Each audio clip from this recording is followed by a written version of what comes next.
y bienvenidos a otro episodio del podcast de Charlas Técnicas de AWS. Mi nombre es Marcia Villalba y soy Developer Advocate para AWS Serverless. Y acá estoy, sin Guille otra vez. Esta gente que me deja sola grabando los podcasts. Pero bueno, por suerte tengo un invitado, así que no estoy tan sola.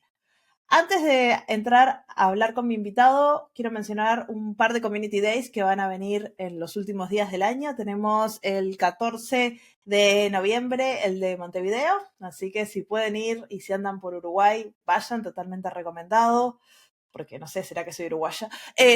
Y tenemos el 18 de noviembre en Guatemala, así que los últimos dos Community Days del año, creo que ya se acaba el año, porque el 27 de noviembre tenemos el AWS re:Invent, que es nuestro evento grandísimo en Las Vegas. Si tienen la posibilidad de ir, no se olviden de buscarme a mí, a Guille y a muchos de nuestros invitados que van a estar por ahí. Y si no tienen la posibilidad de ir, no se preocupen, todas las charlas van a salir en YouTube 2 o 3 días después del evento, así que simplemente busquen las charlas que les interesan y ahí las van a encontrar. Y con eso me dejo de hablar sola y voy a darle la bienvenida a mi invitado de hoy. Hoy voy a estar hablando con una persona que nos va a contar de DevOps para serverless. Que generalmente cuando hablamos de DevOps hablamos de contenedores y cosas por el estilo. Y cuando hablamos de serverless hablamos que es re fácil de gestionar y todo es fantástico y hay unicornios rosados por todos lados. A ver qué nos dice nuestro invitado hoy. Les doy la bienvenida a Juan Kung Fu. Sí, ese no es su apellido, ahora nos va a contar. ¿Cómo estás? Bueno, muchas gracias por invitarme al podcast. Y bueno, por tenerme acá y por llamarme Juan Kung Fu, a pesar de que no sea mi apellido. No, pero bueno, así es como te conoce la gente. Así es. Y como tengo un Sí, canal en internet que se llama Fubar, algo que se llama Kung Fu, me tiene gusta. que ver, claro. Bueno, sí, viene un poco por ese lado, por el, digamos, somos multifacéticos siempre, y mis facetas son en parte ser practicante de Kung Fu y en parte ser un nerd que entiende lo que es fubar y de esos chistes. Entonces es como poco. Mi fase es no tengo ni idea cómo ponerle nombres a las cosas y Fubar fue como un placeholder que se transformó en una realidad hace Claro. 7 años. Claro, pero es digamos, es una de las cuestiones más difíciles que hay en nuestro campo, digamos, es cómo nombrar las cosas, digamos, vos después decís, sí, hago esta infraestructura, pero ¿qué nombre le pongo? Porque esto después queda, si no tengo que matar todas las instancias, volver a crearlas. Y cuán importantes son los buenos nombres en las cosas a la larga, ¿no? Como viniendo Sí, del mundo de DevOps, vos lo sabrás mejor que nadie cuando tenés que sí, algo falla y es instancia 1 o instancia 300 o claro, lambda 3. Y vos, ¿qué es claro. esto? Pero lo mismo pasa cuando, digamos, yo, y hablando un poco de esto, mi background es de developer, y lo mismo cuando vos nombrás variables. Y no solo porque cuando agarras el código de otra persona, es porque cuando vos agarras tu mismo código de hace un año atrás, estás agarrando el código de otra persona. ¿Qué hace esta variable? No tengo idea, tengo que empezar a traquear, a ver qué hace esta variable. Bueno, eso. Sí, así que bueno, acá ya tenemos un poco de quién es Juan, ¿no? Hace Kung Fu, viene de un mundo de developer y terminó en DevOps. Sí, ¿Qué haces ahora? ¿Cuál es tu rol? qué difícil. En realidad soy DevOps, digamos, DevOps, pero bueno, como hemos charlado un poco, es como que la tecnología, y más con estas grandes empresas como Amazon que van innovando todo el tiempo, va cambiando. ¿Y cuál es mi rol? Y mi rol va mutando, muta a lo largo del tiempo. Y hoy se llama DevOps. Y en realidad el DevOps, yo diría, ya que dijimos practico Kung Fu, los chinos tienen una forma de hablar que define las cosas muy distinto como lo definimos en Occidente, que no es algo es, sino que algo va siendo. Algo es en tanto va siendo. Y DevOps es eso, DevOps es algo que va siendo y se va adaptando a las tecnologías y hacemos, bueno, hoy estamos todos en la nube y hacemos toda infraestructura como código porque estamos en la nube y estamos con estas cosas. Y con serverless, bueno, nos tenemos que adaptar a serverless y poder brindar un montón de cosas, pero en realidad es eso, es algo que va mutando y se va adaptando a esto que avanza y va cambiando y de repente Amazon dice, che, saqué 5 servicios nuevos que son mejores que los otros y vos decís, che, pará, ¿cuál uso? Porque hacen más o menos lo mismo. No, pero no hacen lo mismo. Este para esto, este para esto, este para esto. Entonces tenés que estar estudiando todo el tiempo, tenés que estar aprendiendo todo el tiempo y lo que hace un DevOps va cambiando. Ahora están los SRE que se encargan más que nada de reliability, estabilidad, Ah, esas cosas que es como un paso más allá. El DevOps, yo entiendo que está un paso más acá armando y después cuando está manteniendo se transforma, se saca el gorro de DevOps, se pone el de SRE y ahí estamos. sí. ¿Y tu transformación de desarrollador a DevOps fue eso? Él va haciendo y de a poco cuando te querés dar cuenta estás más en el mundo de la infraestructura que en el desarrollo de aplicaciones? Porque al menos eso lo veo Eh, yo en mi día a día, que cada vez me claro, vuelvo más constructora de infraestructuras. claro. Pero, es que es eso. Si vos te quedaste. A ver, mi historia empieza, digamos, yo empecé a trabajar en sistemas antes de que Internet estuviera súper difundida, digamos. En el 91 fue mi primer trabajo como persona de sistemas, si querés, que fue como desarrollador. DBase 3 Plus para los viejos que están escuchando y conocen esas cosas, es parecido al Clipper. Y después de ahí pasé por soporte, pasé por infraestructura. Infraestructura en ese momento era ir, poner un servidor en una ladera y empezar a patchear todos los cables, armar los cables, cables coaxil, ni siquiera el UTP nivel 5. O enganchar una antena para conectar por satélite, qué sé yo. Y una vez que sabes eso, y decís, che, bueno, a ver, empiezo a programar. Oh, bueno, mira, me gusta programar. Entonces, de ahí pasé a programar, netamente programar. Y como yo siempre venía de este lado, a mí me pasó muchas veces que para programar algo, digamos, que vos quieras programar, no, tenés dos posibilidades.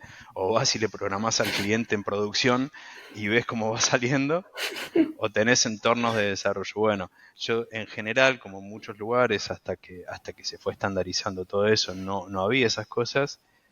A mí siempre me gustó jugar con tanto con máquinas virtuales como con containers. Containers, estamos hablando de Linux Container o UX Container previo a Docker. Sí, Docker sí. después, Docker hizo la maravilla de facilitar todo.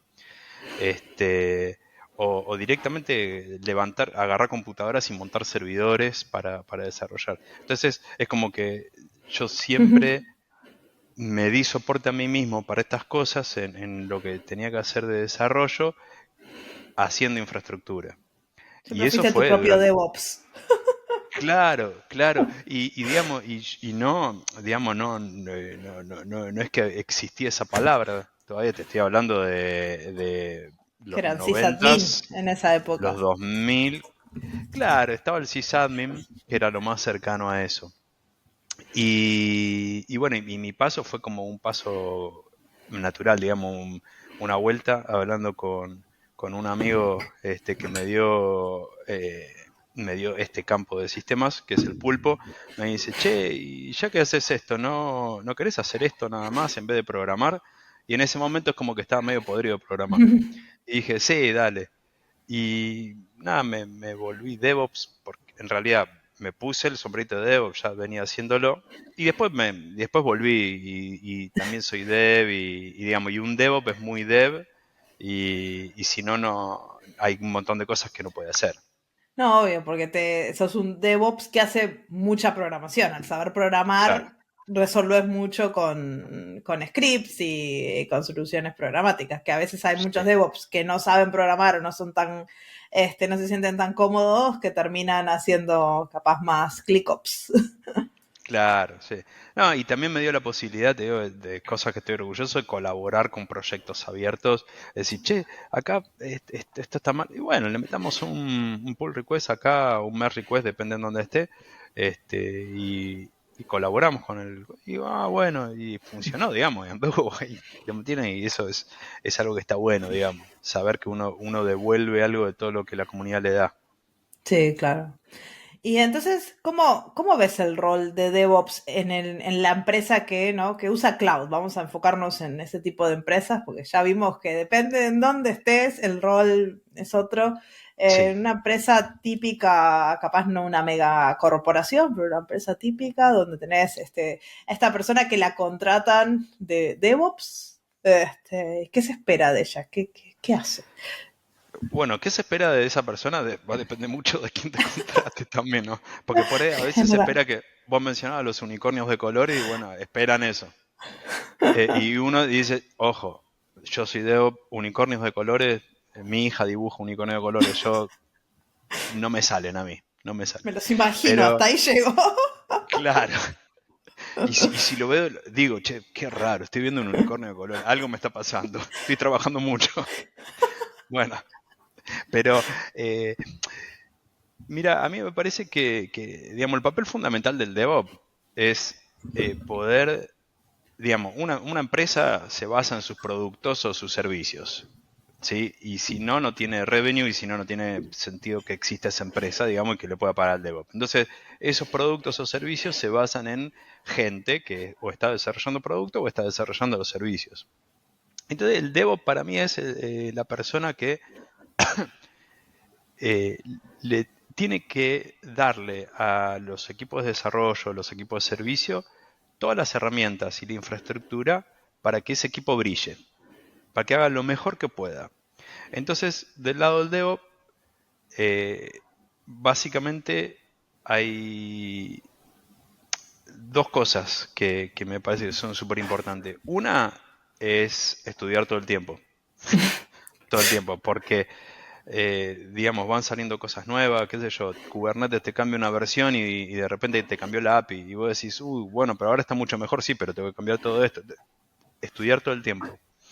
Eh, y la otra, tener la capacidad de empática, si querés, de poder interpelar a ese equipo de desarrollo, de servicio, y entender qué necesitan para brillar, para ese equipo poder dar lo mejor que tiene y que ese producto sea lo mejor que tiene y vos digas, bueno, esta gente sacó este producto así porque yo le estoy dando esta infraestructura, la empresa va a estar contenta, va a poder cobrar y me va a pagar a mí el sueldo, claramente, que es lo que espero a fin de mes.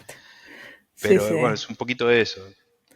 Claro, y capaz hay, como vos decís, ¿no? Diferentes equipos con diferentes requerimientos. No es lo mismo, capaz, si es un equipo que recién empieza en el cloud, que capaz son súper buenos desarrolladores, pero no se sienten cómodos en la nube y los requerimientos de ese equipo van a ser totalmente distintos a un equipo capaz de gente que hace años que trabaja en el cloud Claro, y vos vas a tener otros trabajos, otras responsabilidades totalmente diferentes y claro. otro apoyo que le tendrás que dar, ¿no? Sí, sí, y te digo más, la otra vez nosotros, bueno, acá en donde yo vivo, tenemos un grupo de gente de tecnología que nos juntamos y tratamos de pensar cosas copadas para la comunidad, para todo, ¿no? Y una de las cosas que pensamos era cómo favorecer la entrada de gente joven al mundo de DevOps. Y una de las cosas que surgía era, che, no hay DevOps junior. Digamos, el DevOps nace senior, pero porque en general, Pobre. claro, pero porque en general se espera que el DevOps venga con un background, ya sea de sysadmin o de... Eso, digamos, en general el DevOps es, o era un sysadmin o era un dev que vino en esto y bueno, y es como que hay que saber un montón de cosas para empezar a trabajar con esto, ¿no? Este, y, y entonces pasa esto, ¿no? El DevOps nace senior, pero el Dev no. Entonces vos tenés equipo de desarrollo, como vos decías, que bueno, están empezando. Entonces una de las cosas que tiene que ver con esta empatía es tener la capacidad también y la humildad, ¿no? La humildad como para hacerlo bien y no lastimar ningún ego ni nada de eso. Es decir, de poder sugerir, orientar, qué sé yo, un dev que, bueno, tiene mucha experiencia en Node o en Python y dice, bueno, ahora quiero hacer serverless, ¿no? Lo que decíamos antes. Y de repente, bueno, vos decís, che, bueno, pará, porque serverless te acerca bastante a la infraestructura, Y tenés que entender un montón de cosas que por ahí en otro ámbito no lo necesitarías. Si vos estuvieras programando una aplicación que va a correr dentro de un pod en Kubernetes, por ahí hay cosas que vos las tenés solucionadas que acá no. Entonces, bueno, trabajar a la par de ese equipo de desarrollo, tratando de entender, y cuando vos ves que bueno, es un equipo de desarrollo o de producto o de servicio, lo que quieras, que no tiene tanta experiencia, por ahí el rol del DevOps también es un poco orientar, ayudar, con lo cual el DevOps también tiene que tener conocimiento digamos, no tiene que ser un desarrollador, pero tiene que tener conocimiento en esto como para poder ir Y hablar dando el una mismo mano a esta gente. lenguaje. Claro, sí, sí, sí. Exacto, sí, sí. Sí, Porque al final también queremos que nuestros sistemas y nuestras plataformas sean, o servicios donde vamos a correr estas cosas, ¿no? Sean estables y sean seguros. sí, Y ahí es donde generalmente se nos viene asociado la parte de DevOps, ¿no? De los operadores de los sistemas anteriormente, los sysadmins, sí. crear estos ambientes de trabajo, ¿no? Sí, bueno, ahí con lo que vos decís hay algo muy interesante que es esto de hablar el mismo idioma, pero ¿por qué? Porque estamos, hoy la cultura de lo que hace es cohesionar toda la masa de trabajo, digamos. Para quien no leyó, recomiendo el proyecto Fénix, que Genial es ese libro. un libro, claro, un libro que habla un poco de cómo nace esto de DevOps, ¿no? Y cómo era antes, cómo estaba la persona, el equipo de operaciones, si admin, operaciones, como quiera, estaba totalmente cindido del desarrollo. Hicieron un desarrollo, vos dámelo, yo acá lo pongo y veo cómo lo hago funcionar. Hoy no, hoy es un continuo trabajar codo a codo para poder ir hacia una solución, y con esto que estás mencionando, que es cómo hago yo DevOps para dar una estructura consistente, confiable, segura, sin empezar a interferir con el trabajo del otro. Es la pregunta de seguridad de siempre. Es cuando yo Obvio. diseño la aplicación de un banco, ¿qué tan difícil te hago la clave a vos para que la clave sea segura y vos no me odies? Y puedas usarlo, digamos, porque si no, no lo vas a poder usar.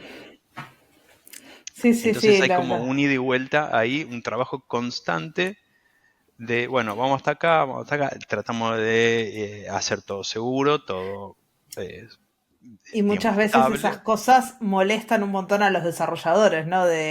Los equipos de seguridad, al menos es siempre la lucha con los Claro, desarrolladores. Y también es como hoy en día hablamos de los desarrollos ágiles y rápidos, que estamos todo el tiempo poniendo cosas en producción y cómo logramos esa estabilidad, ¿no? Porque decimos, bueno, claro. estamos poniendo todo el tiempo cosas en producción, eso qué significa para nuestros ambientes, ¿no? Entonces, Sí. hay un montón de colaboración entre los desarrolladores y la parte de operaciones que se Sí, tienen que hablar el mismo idioma y, y llegar a un sí, acuerdo. tiene que estar esa empatía. Mirá, yo tenía un jefe en una de los tantos trabajos que hice, que decía que el nuestro es un trabajo ingrato, porque es el trabajo que no se ve, que cuando está bien hecho no se ve. Y que si el equipo de desarrollo se atrasó porque uno le está poniendo trabas para hacerlo más seguro, se atrasó por culpa de uno. Pero si uno no le puso trabas y después salió una producción y porque no era seguro te hackearon el sistema, es culpa mía también porque yo no le dije. Entonces, siempre. Entonces, Siempre es culpa tuya. ahí, claro. Entonces, por eso él decía que era un trabajo ingrato, digamos. Yo creo que no es un trabajo ingrato, pero que sí es muy importante para el equipo de DevOps tener, primero, esta empatía para poder entender y trabajar con el equipo producto o el equipo de servicio en pos de una estructura segura, una estructura estable, pero que le permita a este equipo trabajar. Y por otro lado, lo que hay que tener, a mí yo hago teatro también, ¿tá? Y me gusta mucho lo que es el storytelling. Y entonces, por otro lado, yo creo que el storytelling es una herramienta genial porque te permite a vos como desarrollar, o sea, vos como Devo, ¿cómo haces para explicarle al equipo de desarrollo que le estás poniendo estas trabas por su propio bien? Entonces, puedes decir, bueno, no, el storytelling me permite sentarme, involucrarte, me permite tener una fluidez. Storytelling te estoy diciendo como podría ser cualquier cosa discursiva. Sí, Vos haciendo obvio, el podcast todo el tiempo tenés una cosa discursiva pero a que, veces es esa falta de, muchas veces, al menos como desarrollador, vos no llegás a pensar en todas las cosas porque estás pensando en tu ámbito, ¿no? En tu claro, problema, en tu lío. Y en a tu veces uno negocio. no ve más allá, bueno, o el negocio tiene que ver, pero a veces ni Sí, siquiera ves tan allá del negocio, vos estás en tu sí, coso. Y de repente viene alguien y te dice, no, esto no puede salir si acá no hacemos un testeo no hacemos una aprobación de AppSec y miramos todas las claro, dependencias y esta dependencia no la puedes usar. Y vos decís, pero esta dependencia es fantástica, es la que hace todo por mí. Y con más razón te dicen, no, no la puedes usar. Y claro, vos no entendés por qué, pero cuando viene alguien te dice, mira, esta dependencia no la puedes usar porque tiene un montón de dependencias que no están probadas o que no tienen backup de seguridad y te empiezan a contar por qué y por qué, vos ahí empezás a entender todos los riesgos que están involucrados en usar esa dependencia. Ya lo hemos visto 20.000 veces claro. en diferentes vulnerabilidades que se han abierto de dependencias que vos decís, upsí.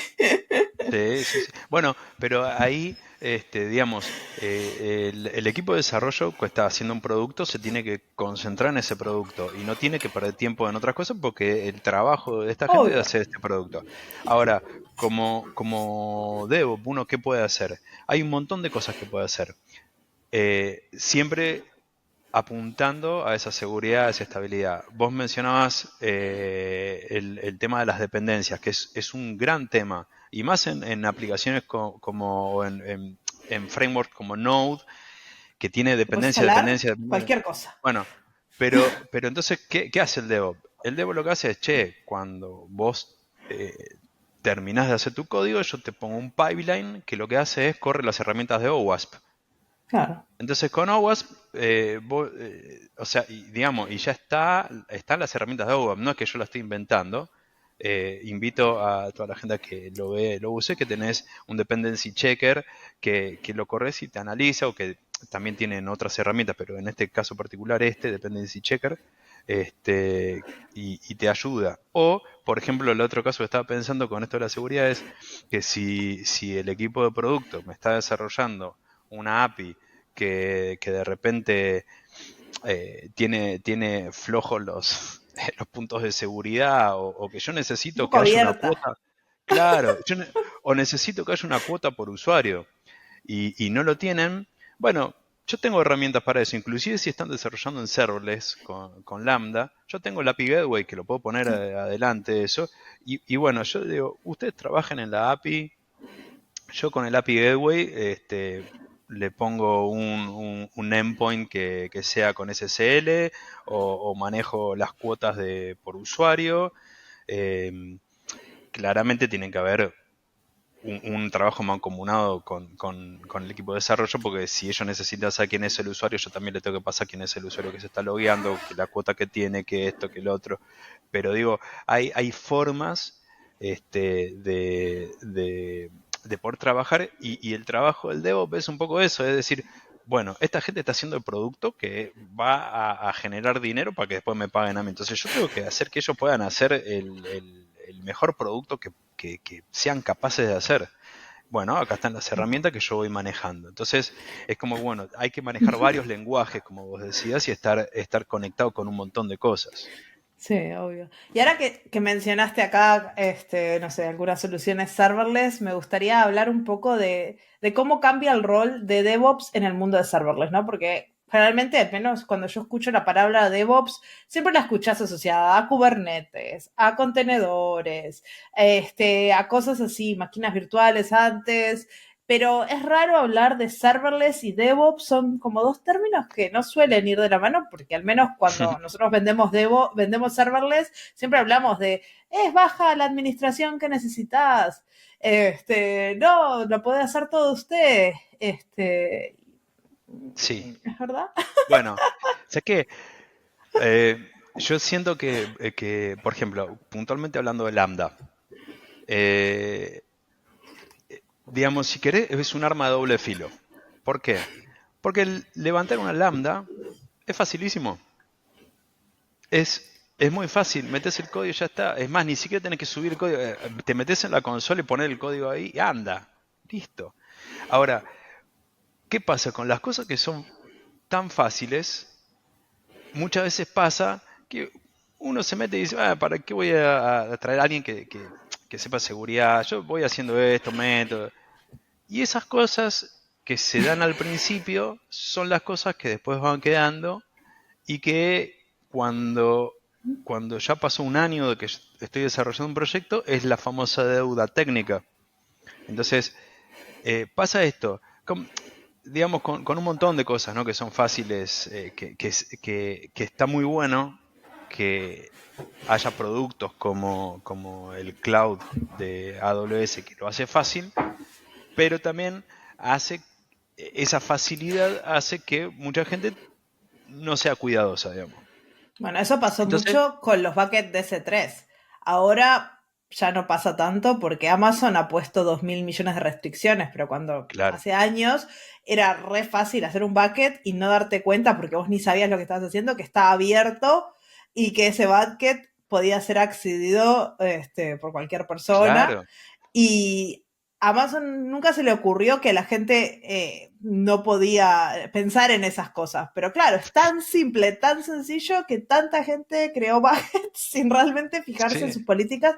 Hoy en día, abrir un bucket en S3 al público externo es recontra difícil. Es tipo, tenés que realmente querer que tu claro, bucket esté abierto. Lo cual si lo pensás está bueno, pero fue un switch en el equipo de desarrollo, ¿no? De decir, de Amazon, de decir, bueno, pasamos de que la gente se maneje con su seguridad a decir, bueno, esto es tan simple que nosotros somos responsables de la seguridad de estas cosas al claro. fin y al cabo, porque lo hicimos tan sencillo.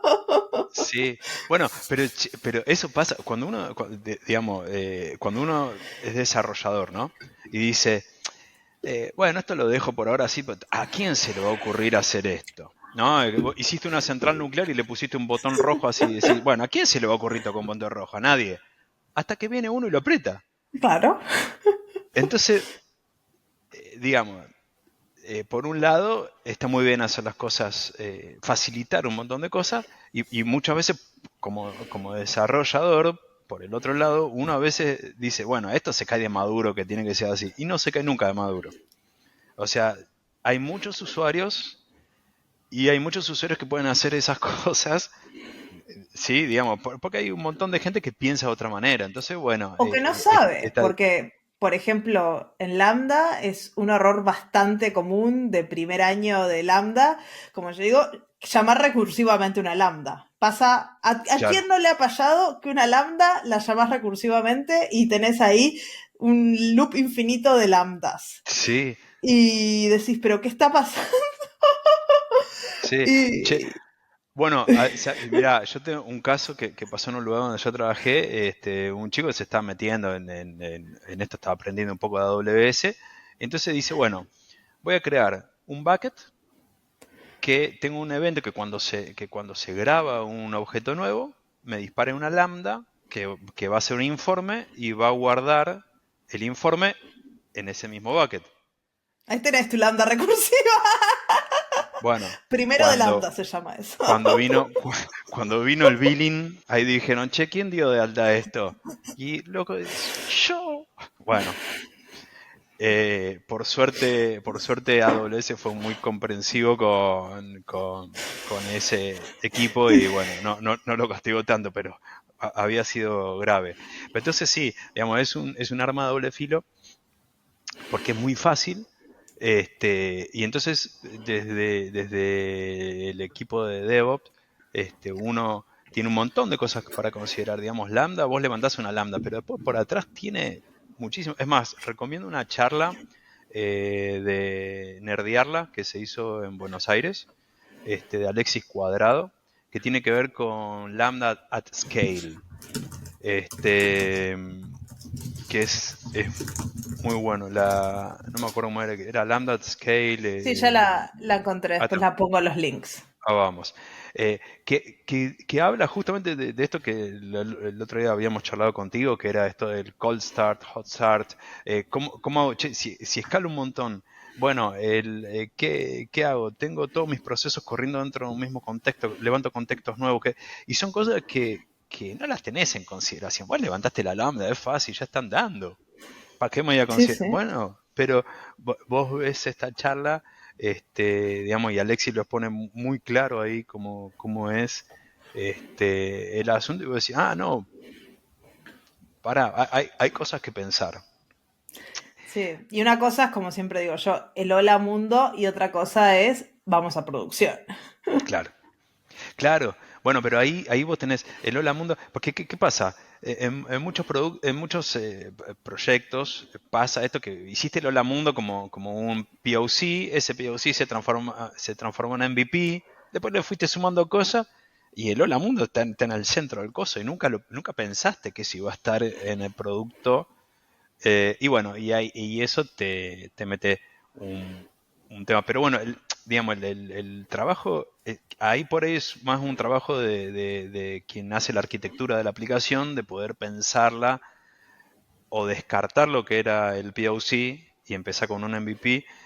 Y por otro lado está el equipo de DevOps. Y el equipo de DevOps lo que tiene son un montón de herramientas para decir, che, está muy bueno, vos querés una Lambda, está buenísimo. Pero hay un montón de factores que nosotros podemos hacer para proteger la lambda, para optimizar el uso de memoria, para optimizar el tiempo de proceso.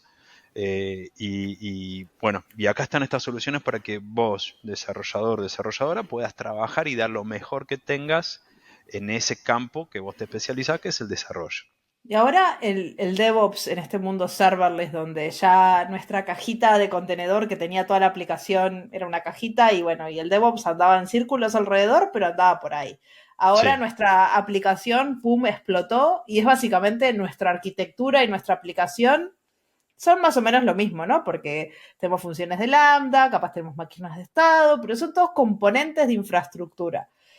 El DevOps también se vuelve un medio un arquitecto, ¿no? Porque tiene que a veces Claro. tomar decisiones de arquitectura para poder mejorar y optimizar y asegurar. Sí, sí. Bueno, y ahí está lo que yo te decía de, bueno, el storytelling como para poder contar, che, que esto que estoy haciendo te sirve a vos también como equipo de desarrollo. eh, y esta empatía como para decir, bueno, entiendo lo que vos querés y logro apoyarte en esto. Por ejemplo, hace poco me pasó unos desarrolladores que estaban haciendo un ClickOps feliz de Lambda. Y pasó que querían acceder a un bucket que estaba en otra cuenta. Claro, yo agarré, les creé un rol en la otra cuenta que podían asumir para levantar información de ese bucket. Les di un rol para que corrieran la lambda y que pudieran correr ese rol, asumir el rol de la otra cuenta. Bueno, claro, vienen a los días y me dice, no hay caso, me falla. Y claro, yo le digo, pero vos me entendiste esto, yo te estoy dando un rol para que vos con ese rol asumas el otro rol. Tengo que asumir, claro, por ahí tenés que, entonces bueno, es meterse un poco con el código, darles algún ejemplo, bueno, y ahí anduvo. Y probablemente eso, si vos te vas a algo como Kubernetes, que digamos, Kubernetes tiene mucha más complejidad que Lambda, y tiene algunas ventajas, algunas desventajas, ¿no? Bueno, el Lambda, el escalado está muy bien manejado por Amazon, digamos, hay cosas que vos no te despreocupás, descansás en Amazon para que pueda escalar esas cosas, cosa que en Kubernetes no. Pero por ahí en Kubernetes, si esta persona quería acceder a un bucket, yo lo que hago es crear una service account, de esa service account que salga con determinado rol y que ese rol ya bueno, más o menos accede. Sí, Listo. vos tenés que preocuparte del rol. El desarrollador no tiene que saber absolutamente nada de los roles. Claro, claro. El equipo de desarrollo dentro de, o sea, está buenísimo Lambda, pero tenés que saber que el equipo de desarrollo está un poco más cerca de la infraestructura y Mm, entonces va a tener que trabajar más codo a codo con vos que estás haciendo la infra, ¿no? sí. Y los Pero de todas permisos maneras, sí, suelen ser, al menos en mi experiencia enseñando esto, los permisos y todo lo que es IAM suele ser una de las cosas más difíciles de explicar a los desarrolladores, porque muchas veces nunca han trabajado con permisos así a este nivel, claro, ¿no? Y los permisos de Amazon son bastante complicados de entender, de asumir roles, bueno, eso ya es bastante avanzado para mucha gente, como, ¿what? ¿Cómo sí, sí, roles? sí, ¿Qué? Es como, y entender todo eso es un paso muy, muy importante para los desarrolladores, pero es claro, es parte de la plataforma, que como decís en Kubernetes no sí, tienen sí, ni que sí, pensarlo porque es el pod o el servicio que vos le das ahí el permiso y bueno, y el desarrollador lo hace dentro de claro, su app, pero ahora es sí. como, bueno, Claro, bueno, pero ahí está, digamos, y en ese sentido, insisto, uno tiene que trabajar muy cerca del desarrollo en el día a día, distinto a Proyecto Fénix y la gente de operaciones que estaban en mm, su cuartito y una vez por mes cuando salió un release se veían. Acá es todos los días que dice, che, mirá, con esta lambda hice otro caso real, hice esto para acceder a los costos de otra cuenta, qué sé yo, pero no me está accediendo. No, bueno, porque vos acá a este le tenés que dar permiso para que acceda al otro, pero de este lado tenés que dar permiso para que este pueda acceder. Entonces es un trabajo, digamos, permanente en el que uno está trabajando junto con este equipo y que es un poco, digamos, yo vuelvo a recomendar Proyecto Fénix porque me parece genial como es que ya no estamos trabajando en cosas separadas, estamos trabajando en esto continuamente y mejorándolo continuamente, este, por un montón de cosas, porque a vos se te ocurrió como equipo de desarrollo algo nuevo que quiere hacer, bueno, lo charlamos de esta manera, lo hacemos de esta manera, o yo te sugiero hacerlo de esta otra manera, este, no. bueno, Y acá tiene ese tipo de cosas. mucho que ver también el nivel de experiencia que tiene el equipo con serverless o no.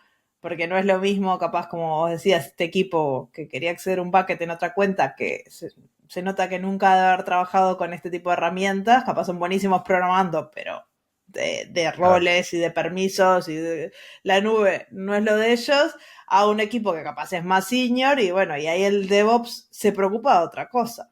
sí. Pero Este, es como dijiste, digamos, una cosa es saber Python o saber Node y hacer una lambda, y otra cosa es entender cómo funciona IAM. Yo me atrevo a decir que es hasta medio diabólico cómo funciona, porque es tan grande y tan complejo que voy a decir, che, a ver, este usuario con este rol, con esta policy, pero tiene esta otra policy, le meto esta otra policy y después tengo que... digamos, es un tema complejo eh, y que muchas veces, digamos, el equipo de desarrollo para poder estar concentrado en lo que tiene que hacer, no tiene que preocuparse por esas cosas, digamos, ¿no? Son esas cosas que uno puede ir como equipo de DevOps, ir trabajando con ellos, y, y este, eso, estar en el día a día, entender y acompañar. Eso es un poco el trabajo del Devo. entonces, tenemos este nuevo rol de DevOps y qué estrategias pueden ayudar a este pobre individuo que está en este equipo peleándose con IAM y con mil otras cosas para poder ayudar a que ese equipo de desarrolladores brille. ¿Qué estrategias tenés ahí bajo tu as, en tu manga? Bueno, en principio desde el lado, ya mencionamos los soft skills que necesitas, que son esta empatía y capacidad de trabajar con esta gente y ir ayudando en lo que se puede. Eh, pero después del lado técnico tenemos, primero, infraestructura como código. Mejor amigo. Si no lo estás haciendo, vos que estás escuchando esto, hacelo porque es claramente infraestructura como código combinado con repositorios, con versionado de código, ¿no? Eh, eso permite que los entornos sean reproducibles, que vos lo puedas ir modificando de a poco, que tengas control sobre que se modificó, y más en un entorno tan complejo como es la cloud de AWS. Como vos decías, los permisos son complicados, digamos. Está buenísimo el esquema de permisos, pero es complicado. Bueno, si uno lo tiene eh, organizado dentro de infraestructura como código, después más fácil es reproducible. Yo ya está, ya tengo esto, funciona, lo puedo aplicar, etcétera. Y lo reproducible es fundamental, porque en el mundo serverless, al menos son todos los ambientes efímeros, así que lo podés Claro, levantar todas las veces que quieras, probar, asegurarte de que todo está funcionando, después lo pones en producción y debería ser exactamente lo mismo, sin ningún exactamente, problema, sin ningún costo extra, sin ningún cambio. Entonces es muy bueno poder tener estos ambientes, así que exactamente. Bueno, y en este tren de cosas, vos estás mencionando, yo acá estoy desarrollando, lo pongo en producción y va a ser lo mismo. Una herramienta muy interesante es el Well Architected Framework de AWS. No voy ahora a entrar en qué es el Well Architected Framework. Invito a que escuchen este mismo podcast, el episodio lo tengo acá anotado, el el de 17 de la Fernando. cuarta temporada con Fernando Hoing, que explica todo. Ya está, lo que él explica está muy bien, no lo quiero repetir porque Le está haces muy el bien, check a Fernando, muy bien. claro. Y lo que permite eso es, no lo que permite, una de las cosas que permite eso, más allá de reliability, security, cost, eh, lo que- una de las cosas que tiene es que tiene el esquema de varias cuentas para los workloads. Entonces, tengo una cuenta que es de dev. Cuando voy a la cuenta de producción o de testing, yo levanto la misma infraestructura. Entonces, lo que yo tengo como infraestructura como código, por más complejo que sea, lo levanto en esta otra cuenta y va a andar. Sí, y en serverless a veces la gente dice, ¿para qué necesito muchas cuentas? En serverless es muy fundamental que tengas muchas cuentas porque casi todos los servicios, como bien decíamos al principio, son tan fáciles que AWS tiene lo que se llaman soft límites, límites blandos en la Ujú, ejecución de muchos servicios. Por ejemplo, puedes ejecutar 1000 funciones de lambdas en concurrentes a la vez. Y no es que AWS te va a limitar ahí, lo puedes subir si necesitas, hay gente que tiene 100.000 millones, yo qué sé, pero por defecto son 1000. Y eso para protegerte, ¿no? De que es tan fácil levantar funciones de claro, lambda. Entonces, si lo tenés en muchas cuentas, vos no tenés que andar preocupándote de andar levantando enormes cantidades en tu producción por ejemplo, si haces test de integraciones, lo haces en tu cuenta de testing, capaz ahí sí le das unos límites súper locos, lo dejas un poquito más desprotegido al sistema, haces tu test de integración y después en producción lo tenés todo más acotadito, y claro, más seguro. Entonces las cuentas se vuelven importantes. Capaz en otros tipos de desarrollos no es tan importante porque, bueno, no es que vas a tener, no sé, 1000 millones de pods sí, sí, sí, sí, corriendo, pero en serverless casi todos los servicios tienen estos límites blandos y están ahí para tu seguridad claro. y está bueno no abusar de No, ellos. obvio. No, y ahora que lo mencionás, mira, me pasó en un cliente que tenía múltiples cuentas, no solo dividido por entornos, sino dividido por organizaciones dentro de la organización. Sí, Era obvio, una, cuando un- son una cosa muy grandes. grande.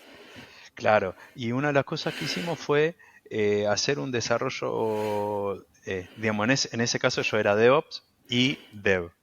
Estaban en las dos partes. Hicimos un desarrollo para utilizar Textractor y hacer toda una cola sincrónica con manejo de estados, porque nada, eso interactuaba con servicios de Machine Learning por detrás, con lo cual tenían que extraer una vez a la vuelta de la tuerca, cuando ya estaba todo extraído, tenía que seguir la cola. Bueno, pero la cosa es que hicimos algo adelante de Textractor con estas lambdas. Y lo que pasó fue que, claro, como eso, en realidad nosotros lo hicimos en una cuenta que era nuestra cuenta y atendía todas las cuentas. Y de repente empezamos a hitear el límite de Textractor que tenía este soft limit, digamos. Y entonces, bueno, una opción fue hablar con AWS y decir, necesito más límite. Y la otra opción fue, ya está, si yo tengo todo esto como infraestructura, como código, que cada cuenta tenga lo suyo y que se maneje con sus propios límites. Claro. Y entonces en ese sentido la infraestructura como código, genial. Bueno, y es súper importante, digamos, a veces parece que con esto de los ClickOps y cómo uno le dice a quien está desarrollando, le dice, che, no hagas ClickOp feliz porque después vamos a terminar con que no sabemos cómo llegaste hasta ahí y tenemos que empezar a investigar cómo llegaste hasta ahí. Muchas veces, esto siempre me gusta dar énfasis, que cuando uno está empezando un proyecto, parece que la infraestructura como código, tanto la infraestructura como código como el Well Architected Framework con la Landing Zone, es un overkill.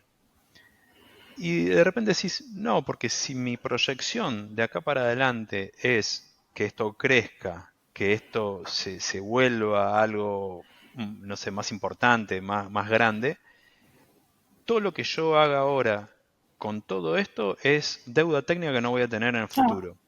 Yo hago infraestructura como código, me lleva un poquito más de tiempo, bueno, pero lo O hago, no. listo, ya lo A tengo, medida o que no. aprendes, yo creo, al menos a mí personalmente, me cuesta mucho menos hacer infraestructura como código que ir a la consola AWS, porque me la cambian todos los Claro. días y Ah, yo sí, sí. entro y digo, ¿y dónde voy? No sé dónde están los logs, no sé, Sí, no entiendo. Y trabajo de esto y voy tan poquito a crear una lambda o cosas desde la consola que no lo sí, encuentro. Y en cambio, en infraestructura como código, yo tengo mis templates, tengo mis patrones, que copy-paste, quiero crear un coso nuevo, claro. copy-paste, le cambio los parámetros, pum, sum deploy, ahí tengo mi función. Sí, sí, sí. Bueno, pero ojo, porque tenés una cosa ahí que es que la persona que se mete, se creó su cuenta en AWS y empieza a ver, y tiene que levantar un Terraform. Bueno, tiene que empezar a lidiar con IAM para poder crear las Obvio. credenciales. Nosotros puntualmente trabajamos con SSO, con el Identity Center, con SSO Mm. de AWS.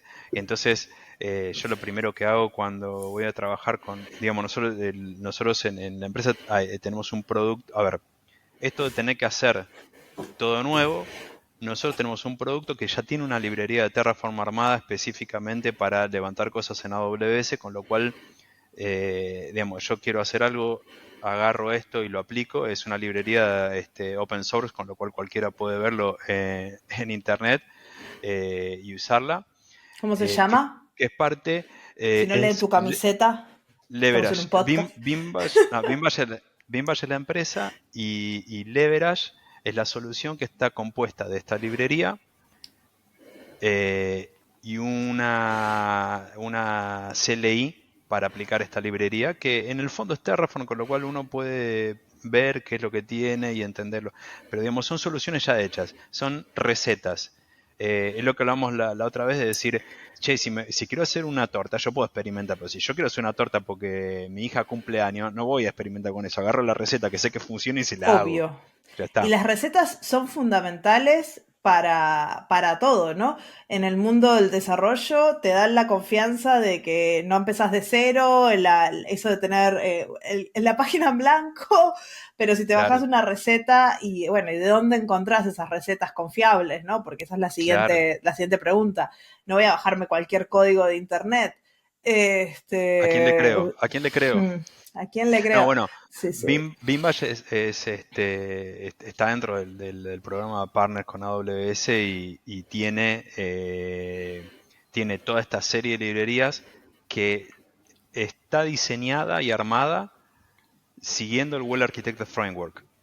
Sí, con lo cual, bueno, ahí podrán entrar después a la página de Leverage, es leverage.beambash.co, y ahí hay un First Steps y siguiendo esos First Steps, uno puede terminar directamente con una landing zone levantada, con múltiples cuentas, digamos, y eso no necesariamente va a sumar gastos a la estructura que uno tendría si tuviera una cuenta pelada, digamos. No, porque Entonces, las cuentas son eh, gratis, lo que importa es lo que hay adentro. claro, exactamente.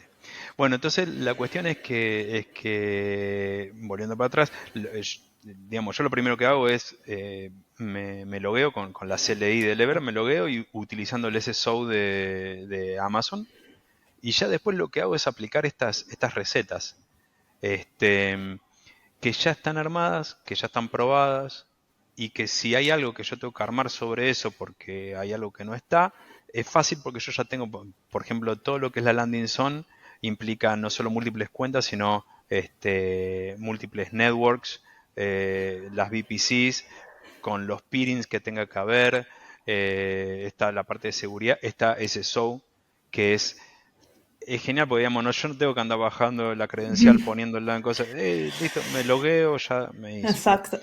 Sí, sí. Todo ese Pero trabajo bueno, difícil que ya viene medio prehecho para ti. claro, es que sí. Sí, sí. Y acá es donde yo insisto, muchas veces uno piensa, esto es un overkill.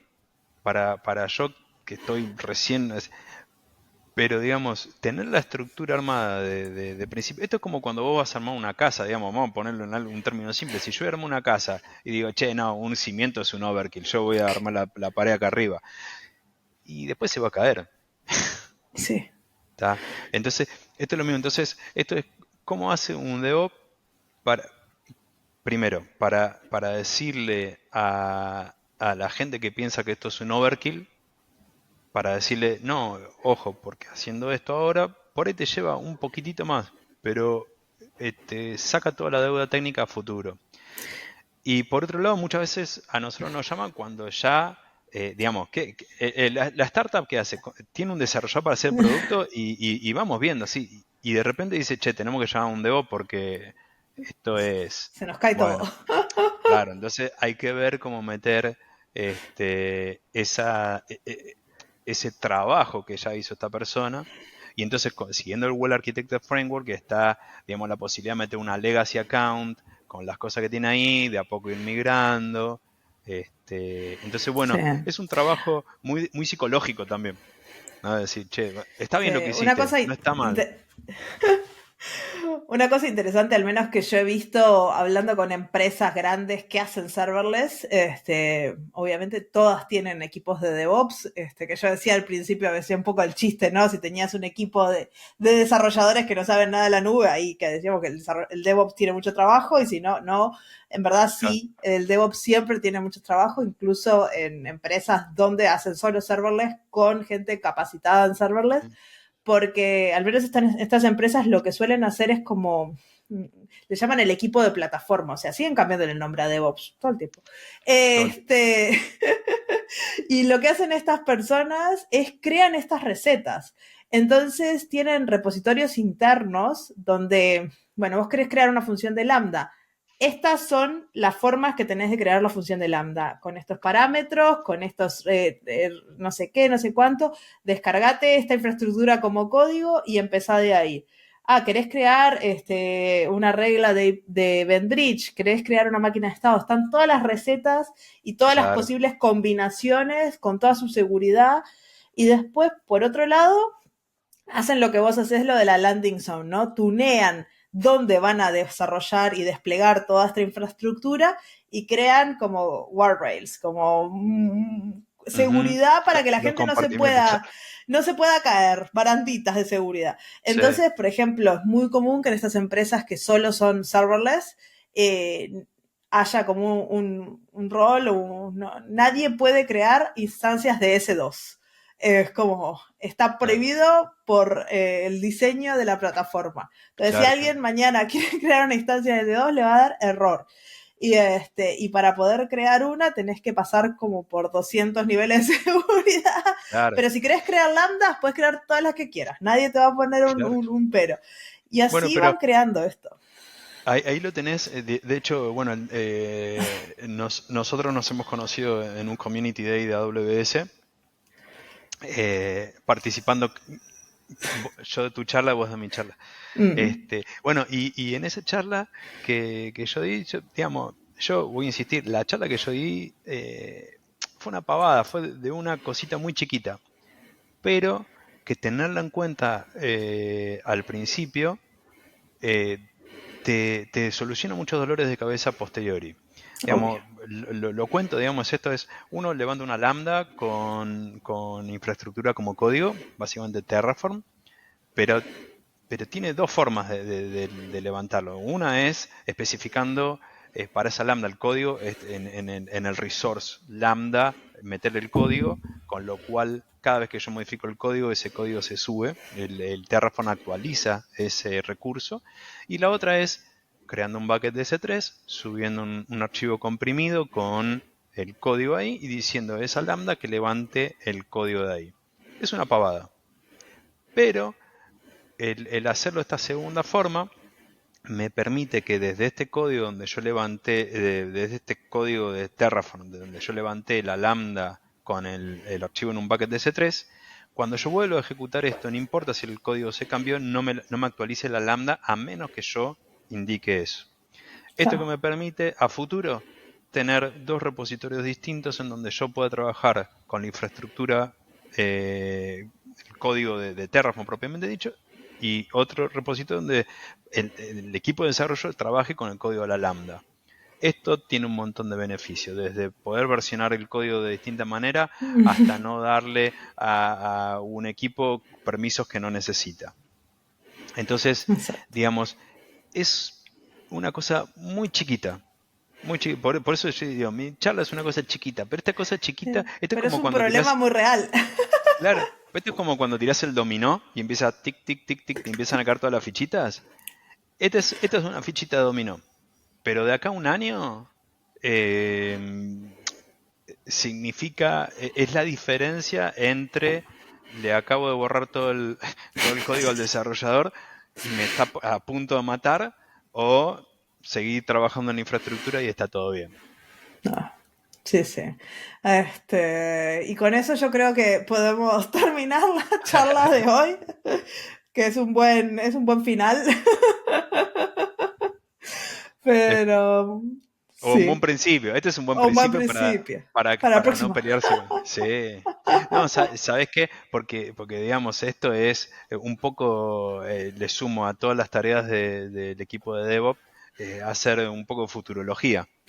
¿Qué es lo que va a pasar? Porque, claro, uno se pone a desarrollar y dice, esto crece. Y uno de acá tiene que decir, bueno, esto puede crecer para este lado, entonces me conviene ir por este lado y etcétera. Sí, ese es un rol más para el pobre DevOps. Totalmente. Ahí tenemos los unicornios rosados de arcoiris que decíamos al principio. Capaz son los DevOps. Sí, puede ser. Ahí los DevOps con la bola de cristal diciendo... Exacto. Pero bueno, muchas gracias, Juan, por venir a contarnos tus historias y hablar de serverless desde un ángulo que generalmente no escuchamos. Y gracias a todos por escucharnos y llegamos hasta el final del episodio hoy. Nos vemos en 2 semanas con otro episodio del podcast de Charlas Técnicas. Chau, chau. Muchas gracias. Chau.